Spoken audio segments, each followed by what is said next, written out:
Hi and welcome to ECCB Connects. This week we're looking at the proper use of credit cards.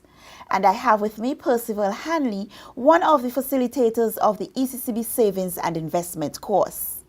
Mr. Hanley, it's a pleasure for me to welcome you to ECCB Connects. You have been one of the facilitators of the ECCB Savings and Investment course for a number of years. And I just want to publicly thank you on behalf of the ECCB for your years of support and to welcome you, of course, to ECCB Connects. Thank you, Shermalan, and it's my pleasure. Yes. You normally conduct the session that deals with personal financial planning, and so today we're going to take some of the information that you would usually share with the participants. We're going to share it with the wider public. Personal financial management, and we're zooming in on credit cards and the proper use of credit cards. Now, broadly, credit cards, what are they? How do they function? Well, credit cards are a modern development in terms of payments. In actual fact, by virtue of the name credit, it's a form of credit in the sense that you're not actually using your own money, but you're actually borrowing. It is meant to be temporary borrowing, but sometimes people seem to think that it's permanent. And so that's something we'll want to talk to them about. Now, we'll go deep right into it now in terms of proper use of credit cards. Of course, there are do's and don'ts, and it's within the broader component of personal financial management. So what's your advice to individuals in terms of proper use of credit cards?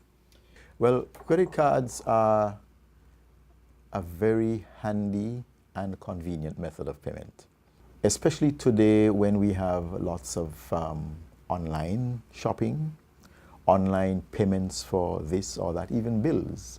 For example, you can go online and pay your telephone bill, you can pay your electricity bill online. And literally the only means of doing so is by way of credit card. So they are very convenient and a very modern development in terms of the monetary system. But one has to be very careful how you use credit cards, because remember that credit cards are just about the most expensive form of formal debt that one can engage in. You can go to a bank, for example, and get a loan to buy a car or to get a vacation loan. And most banks now, the rates have fallen. They probably charge you something like maybe 6% or thereabouts. However, what most people don't realize is that credit cards have a very high rate of interest being charged on your credit. What you have is, for example, if you went to the bank and you said you want a loan to go on vacation, they will tell you straight up, okay, it's 6% per annum. So you know exactly what you're dealing with. However, the credit cards, they tend to tell you it's 1.99% per month. Okay? Now, that 1.99% sounds on the face of it, oh my goodness, only 1.99%? Oh, I'm better using my credit card than going to the bank. But guess what? If you were to convert that to an annual percentage rate, it works out to like 24%. So you can see the disparity in the rates. And so you realize that, and some credit cards charge even more than that, 2 point something, sometimes close to 2.5%, which can work out about 30%. So for every dollar you spend, you're paying them back 30 cents in interest. Okay? So one has to be very careful about the use of credit card debt, because it's the most expensive type of debt you can use. And just to plug there, you've mentioned debt. So just for persons to understand that it is a form of debt. It's like a loan. It's like a loan. Which you have to pay back. Okay. My advice to people is when you use your credit card, use it as a form of payment, not as a form of debt. And so by the end of the month in which you are making the transaction, plan to pay it out of your monthly income. So for example, if you paid your electricity bill, if you paid your telephone bill, and whatever other payments you made, you went to the supermarket and you bought your groceries for the month and so on, you charge it to your credit card. But plan to ensure that by the end of that month when you get paid, that you clean off that debt. That way you get rid of the interest charge. There's absolutely no interest charge when you clear the debt by the end of the month. So the key here really is to pay whatever is owed on time. On time. So don't use it as a form of debt, use a form of payment. Okay. Okay? And that's the Because difference then if you use it as a form of debt, then you accrue the interest. Then you accrue the interest because you're leaving it there. And then when you use it as debt, another thing happens. The credit card company will give you something when you get your monthly statement that says minimum payment. And they'll give you a nice small payment. That sounds really good. Oh, I don't have to pay this off now. I could pay the $112 that they say is the minimum payment. And so you tend to send the $112. I won't say it's by design, but that will keep you in debt indefinitely with a growing debt, because each month the interest is going to go on and it's going to keep, and plus you're going to keep buying and purchasing and increasing that debt.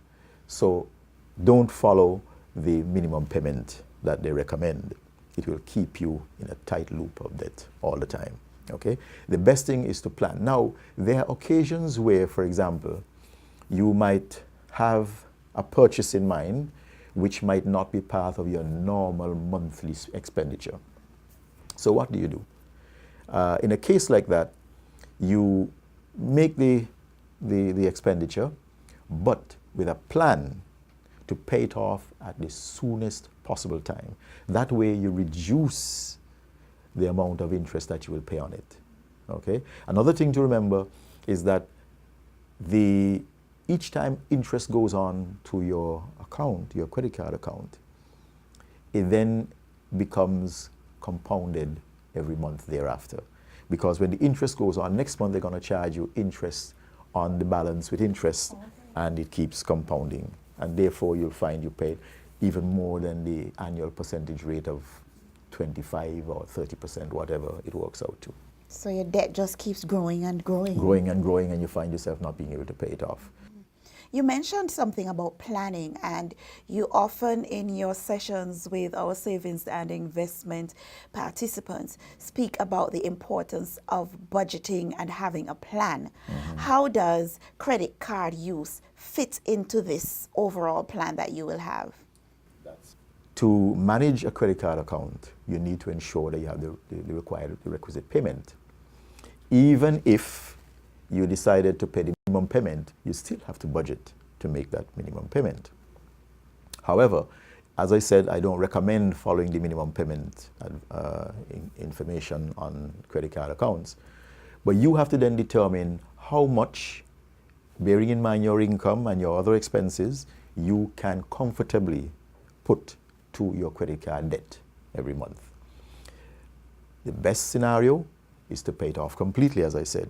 No interest. The only charge you're going to get on your account is at the end of the year, there's something called the annual charge, right? And there's no escaping that. That's like a charge for having the credit card. It's like a service fee. A service fee that you pay every year.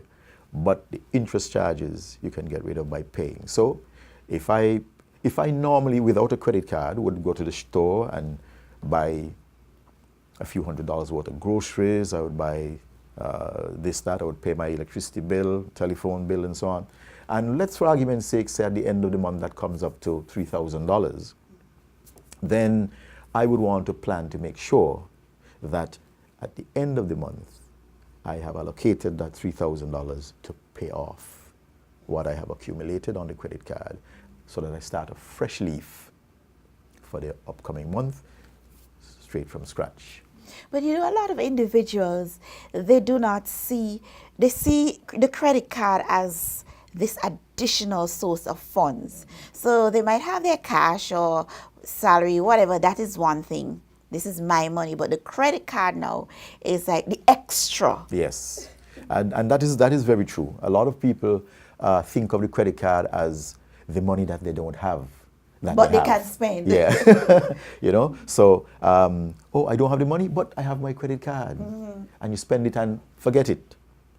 But what they don't realize is you really can't forget it, because it's going to be a debt that's there for your attention at some point in time. And as you said, people sometimes have this thing about maxing it out. I hear people using it, I got to max out my credit card. The thing is, suppose you've maxed it out for some leisure purpose, and then there becomes some necessary situation where you now have or need to use a credit card. You're literally not giving you a chance. You're giving yourself a chance to use it. So one should always make sure you keep a little balance. Now, I'll tell you something that I do personally. I keep like 2 credit cards. I have one with a small limit, a relatively small limit. That's for my monthly purchases. So I know all the things that I do monthly are within that, and it has a limit that I know I shouldn't go beyond.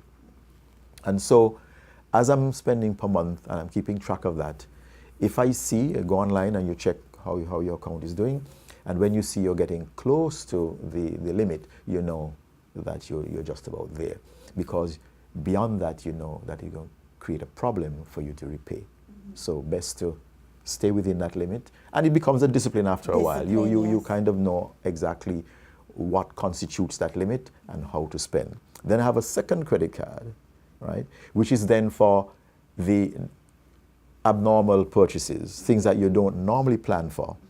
And so that one I would use for those purposes, so that I know this one is going to be cleared, but this one I'll then have the option of determining how I'm going to deal with that. Sort of like an emergency fund. You see? And so you can determine, because based on the balance, am I capable of paying it off also at the end of the month? Then certainly do so. However, if not, then I can pay that one over a period of time in the quickest possible time to get rid of the charges, while you have the other one totally cleaned out and you start afresh on that one. Okay, so it's a kind of management system in the sense of knowing what is what and what you have to deal with. And I think it's something useful. One of the things about credit card that's very useful too is many cards offer you some benefits. For example, points. For each dollar you shop, you get a certain amount of points. Some are even tied to airline miles and things like that, and people love that. And so it's one of the ways to excite you to use your credit card, okay, because you know you're going to get mileage or whatever it is for it, or points. But you also have to temper the use based on the fact that you still have to repay it. Don't just try to rack it up because you're getting miles. Use it within your budgetary constraints. So as we wrap up, the key issues are: use your credit card as a form of payment. Remember, it is debt, so use it as a form of payment. Pay off on time, and importantly, budget for how you're spending. Yes. Very important. And the thing about the payment on time is that credit cards have a very strict late payment fee policy. So if you pay beyond the time, because they always give you a date by which you have to make that minimum payment. And there's another trick that I call it a trick, but that I probably want to point out to people is this. If, let's say, for example, they tell you the minimum payment is $135, you pay $500 to your card by the deadline they give you, okay? And then next month, you see another minimum payment, $60. And you think, well, I've paid them $500 before, so I'm well ahead, so they shouldn't charge me anything. No. When that date comes, they're going to charge you a late payment fee for the minimum payment if you did make a payment, despite the fact that you paid a lot more than was required at the last payment. Okay. So it's month by month. It doesn't matter how much you pay this month, even if you pay more than is required. Next month still have to. Is a new slate. Is a new, okay. Yeah, and therefore, what you paid before, whether it's the same or well over the amount, there's does no not carryover. count. There's no carryover. Okay. So that's each month has its own set of charges. Yes. And you're responsible for paying those. So that's something to be extremely careful about. To view any episode of ECCB Connects anytime, any place, at your convenience, check us out on YouTube or Facebook at ECCB Connects. We've come to the end of this week's episode of ECCB Connects. Remember, October is Financial Information Month in the Eastern Caribbean Currency Union.